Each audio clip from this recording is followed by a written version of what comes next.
కిషనార్తి ఎట్లున్నారు? మంచిగున్నారులే. నేనైతే జబర్దస్త్ ఉన్నా. ఇలా ముచ్చట్లయితే షురు చేద్దాం పాండ్రి. ఇక అసెంబ్లీలో కల్వకుంట్ల తారక రామారావు బాగానే గరం మీద ఉన్నాడులా కాంగ్రెస్ ప్రభుత్వం మీద. గదే తప్పుడు సర్వేలు చేసి మా మీద నిందలు వేస్తున్నారని అనుకొచ్చిండు. నిజంగానే మస్తుగానే మాట్లాడిండు. అసెంబ్లీ మొత్తం దగ్గరిల్లిందంటే నమ్మురి. ప్రభుత్వం ఉన్నప్పుడు చేసిన సర్వేలో 52% వచ్చిన బలహీన వర్గాల సంఖ్య ఇప్పుడు 6%కి వచ్చిందని ప్రభుత్వ సర్వేలు చేసిన సర్వేలో తేల్కొచ్చిర్రు. అయితే ఈ ముచ్చట 6% ఎందుకు వచ్చింది అని గట్టిగానే వేసుకున్నాడు. ఇక మీరే ఇనుర్రి. మీరు చేసినారు ప్రయత్నం, ఒక హౌస్ హోల్డ్ సర్వే చేసినారు మీరు. దాని పేరు సిఈపిసి ఏదో పెట్టినారు. మాట్లాడితే మమ్మల్ని అంటారు కేసీఆర్ పాల్గొనలే, కేటీఆర్ పాల్గొనలే, హరీష్ రావు. సార్ మేము ముగ్గురం అఫిడవిట్లు ఇచ్చినాం. ఎలక్షన్ అఫిడవిట్లు మీ కాడనే ఉన్నాయి, ఎలక్షన్ కమిషన్ కార్డు ఉన్నాయి. అలా నేను ఓసీయా బీసీయా మీకు తెలుసు. నేను పాల్గొంటే ఏంది, పాల్గొనకపోతే ఏంది. కానీ తప్పు చేసింది మీరు. ఇవాళ 6% రిజర్వ్ 6% జనాభా తగ్గింది మీ సర్వేలో. కేసీఆర్ గారు చేసినప్పుడు హౌస్ హోల్డ్ సర్వేలో కేసీఆర్ ప్రభుత్వం చేసినప్పుడు 52%గా వచ్చిన బలహీన వర్గాల సంఖ్య 6% ఎట్లా తగ్గింది అనే ఆలోచన మీరు చేసిండ్రా? ఎక్కడన్నా రివ్యూ చేసిండ్రా? ఎన్నడన్నా ఒక్కసారి ప్రయత్నం చేసిండ్రా చిత్తశుద్ధితో? అది చేయలే.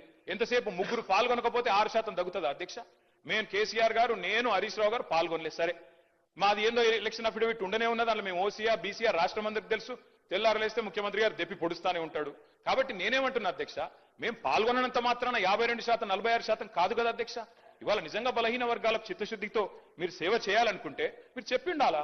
డిక్లరేషన్ పెట్టినప్పుడే చెప్పిండాలా. కండిషన్స్ అప్లై, రాహుల్ గాంధీ ప్రధానమంత్రి అయితేనే ఇస్తాం, లేకపోతే ఇయ్యమని చెప్పిండాలా. అది మీరు చెప్పలేదు.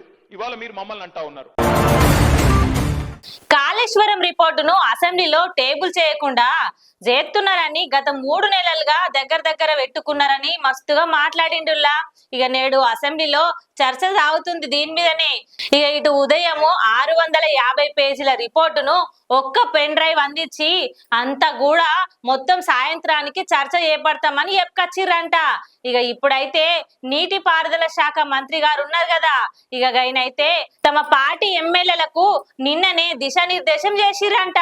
మరి బీఆర్ఎస్ పార్టీకి మాత్రం రిపోర్టు చూసే సమయం కూడా ఇవ్వలేదని మస్తుగా అనికస్తురు మాటలు. ఇవైతే కాళేశ్వరం పైన కాంగ్రెస్ కు గీ స్థాయిలో ఎందుకు కుట్రా అని మస్తుగా మాట్లాడుకుంటారు. నిర్బంధాల మధ్య చర్చలు ఎందుకుల్లా అని బీఆర్ఎస్ ఎమ్మెల్యే కేపీ వివేకానంద ఒకటే తీరు మాట్లాడుతుండు.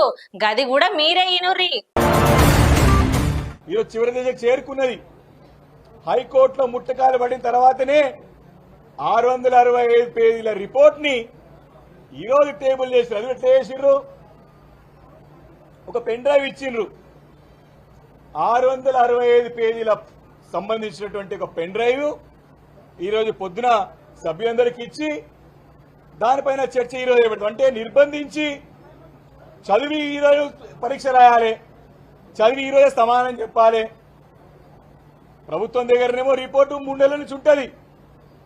నిన్న సంబంధిత శాఖ మంత్రి అయినటువంటి ఇరిగేషన్ మంత్రి అయినటువంటి ఉత్తమ్ కుమార్ రెడ్డి గారేమో వారి మంత్రులందరూ కూడా ప్రజెంటేషన్ ఇచ్చి వారికి ట్రైనింగ్ ఇచ్చి ఏ రకంగా రేపు మాపై దాడి చేయాలని చెప్పి వారేమో ముందు ప్రిపేర్ అవుతారు.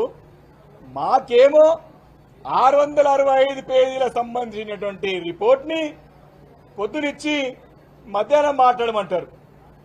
ఇది ప్రభుత్వం యొక్క దుర్బుద్ధి, దుర్నీతి.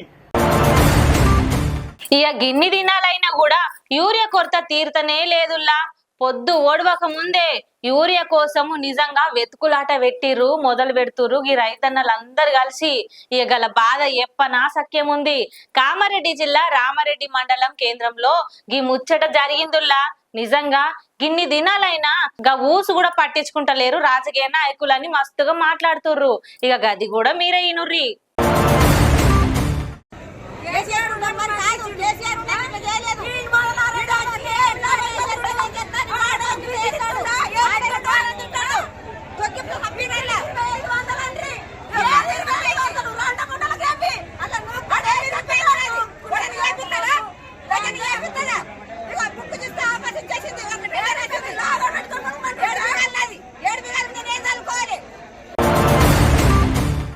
ఇవి నువ్వు ఇయాల్టి ముచ్చట్లు. మళ్ళీ నీ ముచ్చట్లతోని మళ్ళీ మీ ముందుకు వస్తుంది ఈ మంగమ్మ. ఉంటా, పోయేస్తా. లైక్ చేయండి, షేర్ చేయండి, సబ్స్క్రైబ్ చేయండి. మరిన్ని వీడియోల కోసం బెల్ సింబల్ పై క్లిక్ చేయండి.